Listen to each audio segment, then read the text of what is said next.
So Newsweek posted an article because we made such a stink. A little over 24 hours after the article was published, the Heritage Foundation replied. And they lied. A spokesperson for the Heritage Foundation said the organization remains fully compliant with all legal requirements and regulations governing 501c3 organizations.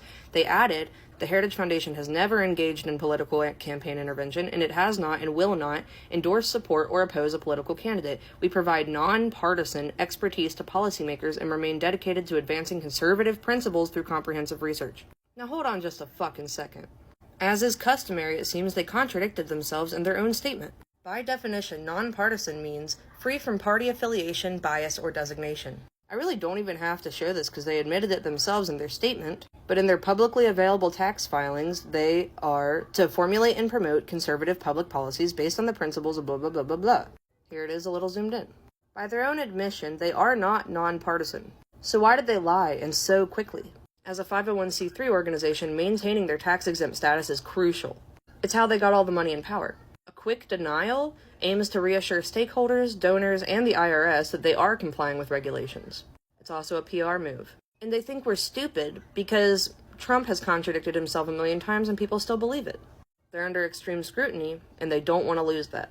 I also want to reiterate and point out their Project 2025 document mentions Trump's name 312 times and is co-authored by nearly 200 of his former administration.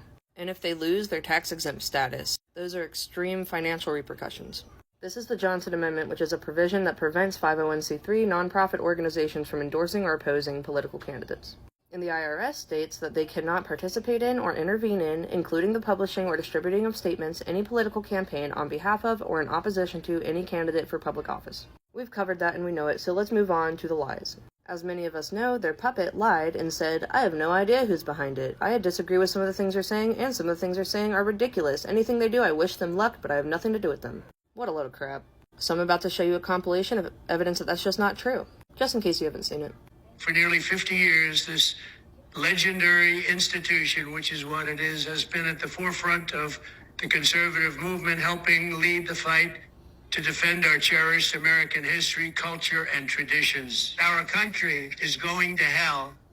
The critical job of institutions such as Heritage is to lay the groundwork, and Heritage does such an incredible job at that. Encourage new thinking, embrace new directions, and keep Heritage at the vanguard of the conservative movement. I think tremendous things are going to be coming out of Heritage. Each of you here tonight, I ask you to think big, dream bigger, aim higher, get ready to work. I know how wealthy the people in this room are, so start shelling out to Heritage.